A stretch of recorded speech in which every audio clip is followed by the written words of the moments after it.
once again, welcome to the Go and Be podcast. This is episode 4, and if you're new to this, we are just walking together through what it means to go and be the church, to really live out the mission that Jesus has called us to, that we as a church at Movement believe that God has created us and equipped us to be a part of what he's doing in the world, and every single one of us has a unique part to play in that.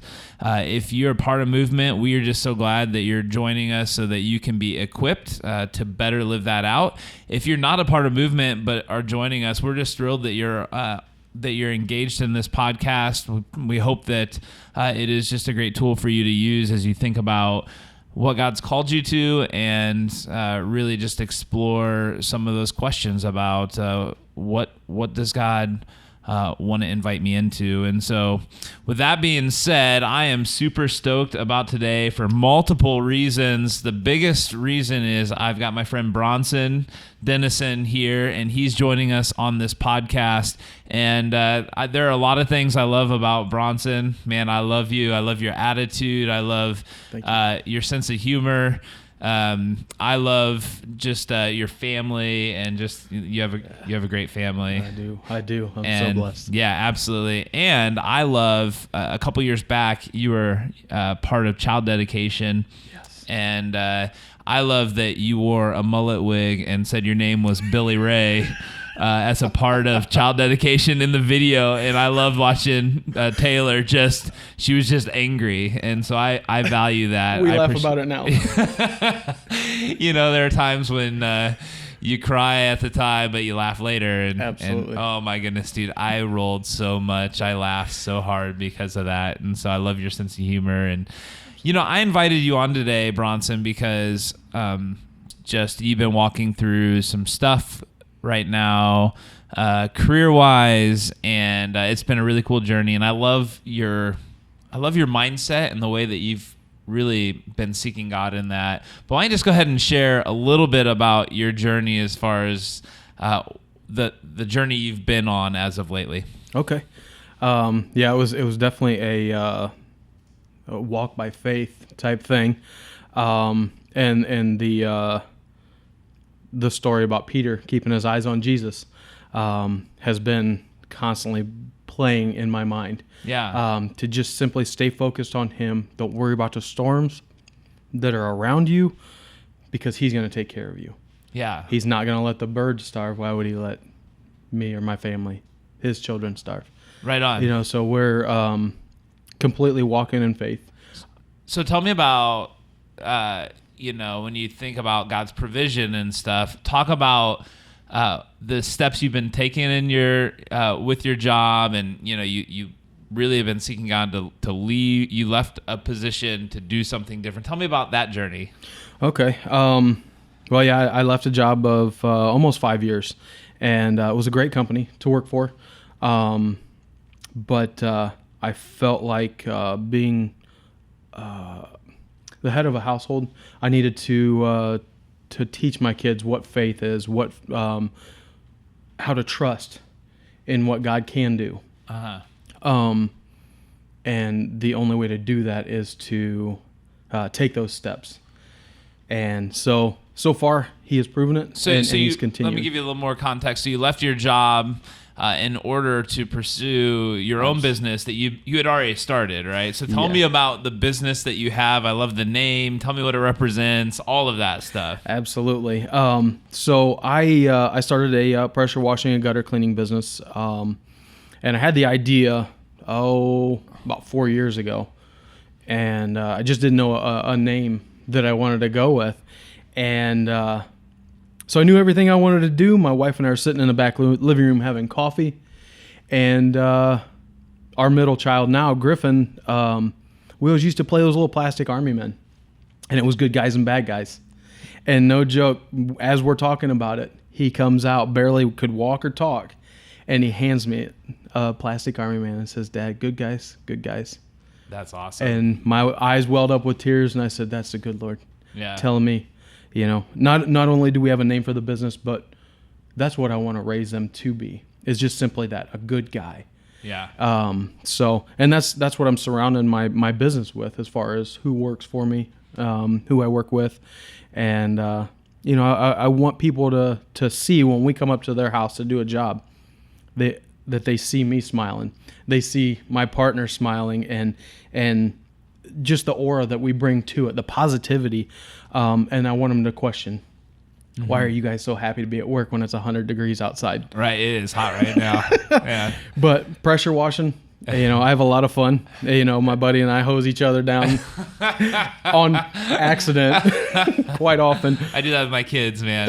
With a pressure washer? But not with a pressure washer. That might hurt a little bit. But yeah, if you understand the pressure washers and the tips and stuff like that, we certainly wouldn't hurt each other. But we have a good time, and we're absolutely blessed to continue to do this. Yeah, I think about, as we talk about go and be the church, so often our spiritual life, our spiritual world seems like it's this one thing over here. Like, yeah, we may go to church, we may even do we may serve people in some regard, serve at the city mission or mentor kids or whatever that is. And like, that's my spiritual world. But then I've got my work world. And like, one of the big things I always try to tell people as we walk down this road of what God what's God calling you to, like where's God placed you uniquely to have an impact for him, is so often we spend as many hours at work as we do in almost any other aspect of our lives. Absolutely. And so he's put us in our workplace for a reason, and that's to really be light to people. And you never know how that's going to impact people. So just share maybe some stories of how God has placed you in positions where you can be light to others. Okay. I've had jobs in the past where it was definitely a very negative and a place that no one wanted to be. Right. And people would always ask me, why are you always smiling? Why are you so happy? Right. I said, I got a lot to live for, and I got a lot to look forward to after this life is over. And a previous pastor always used to say, be a light in a dark place. Mm-hmm. And I have always wanted to be that. So yeah, my last job, my manager, one of the last reviews that I had with her, she said that you are always a light. Every morning you bring great energy, and people smile because of you. Right. Every department that you go in, you're a leader, and you make people want to come to work. Yeah, absolutely. I mean, I think about it, like, what if we were to begin our day just really praying, God, would you help me to be a light to people, and then understood that how you present yourself really is a reflection of who God is, and really who Jesus is, and it matters. It's important. Does. Yeah. Yes. So tell me about. I think one of the challenges, no matter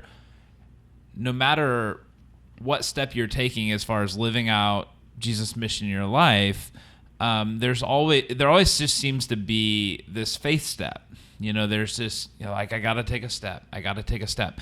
And for you and your business, there was this faith step. So tell me how you had, like, what's the process for taking that step of faith? How did you have the courage to do it? What did kind of led you to that place where you were capable of taking that step of faith? I spent a lot of time praying and asking God to just simply show me. Mm-hmm. Let me feel that I'm making the right move. And I kept saying to take care of my family, and then I started realizing that it wasn't about me taking care of my family. Right. Let go.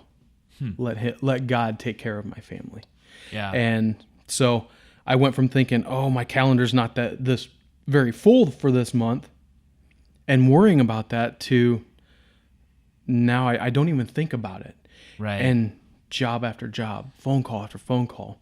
That's all God. I get goosebumps just talking about it. Right. Because I know that that's God. It's that point of surrender, right? Absolutely. I've let go of the reins completely in trying to hold on.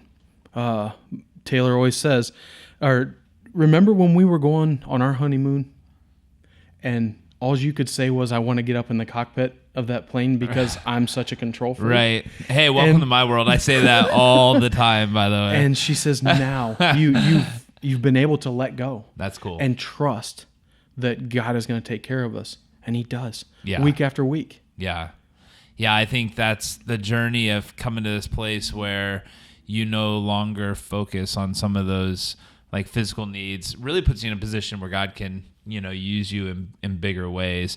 One of the things I really value, Bronson, and you didn't just do it with me, but I was one of those people for you, is you called me and were like, hey, I'm thinking about doing this. We pray for me, and two, tell me if I'm crazy, You're like, basically, if I shouldn't do this, tell me to not. And I think so often as we talk about going and being the church, we try to do things on our own so often, right? Like we think, oh man, this is my burden, this is only me. But inviting people into that process to pray for you and to be there with you is so important. Absolutely. And so I just appreciate that you did that because, and it's not like you have to call the pastor. I mean, it's to have those whoever those relationships are, that you surround yourself with people that are praying for you and there to support you. Yep. And so just, I know you talked to me, but how did other people kind of help you in this journey?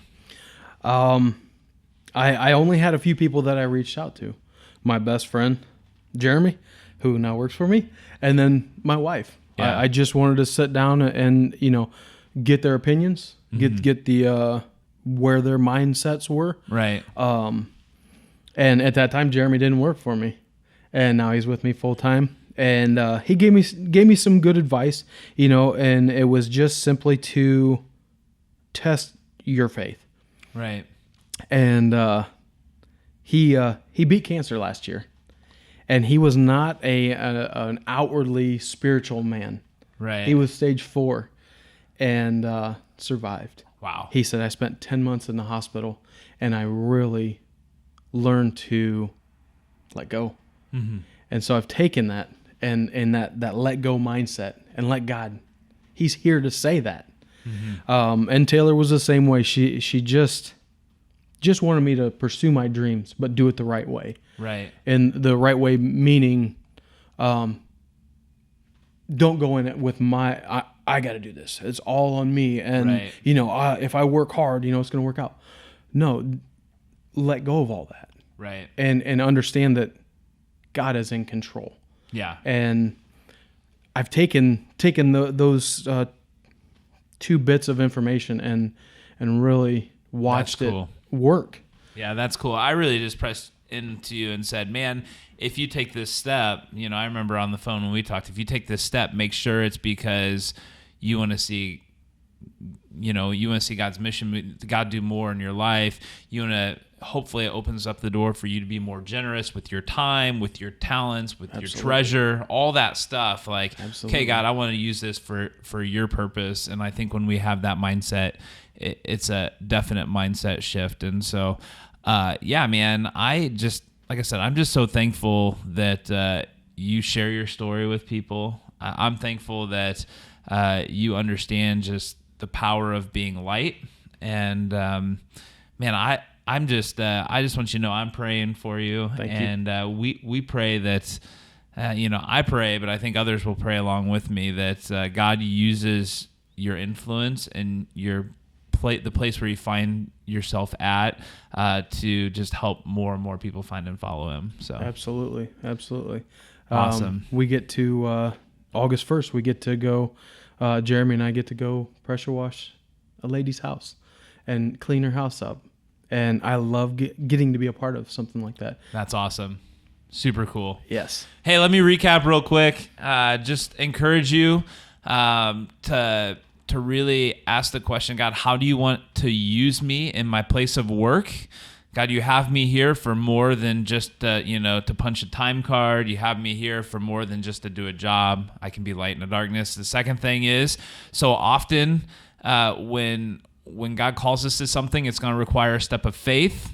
So, be prepared to let go, to surrender control and say, God, I need you to move. And finally, surround yourself with people that are going to pray for you, be an encouragement to you, and join you on the journey, and that can speak wisdom into you and can be a support as you continue to take steps forward. So, Bronson, thanks so much. I'm a little upset that you didn't bring the Billy Ray wig today. I thought about it. Man. I thought about it. I'm like, yeah. No, it took about 6 months for me to smooth things over for Taylor to laugh That's about awesome. it. So, well, hey, once again, go and be the church. Live out the mission that God's called you to. We look forward to talking again soon.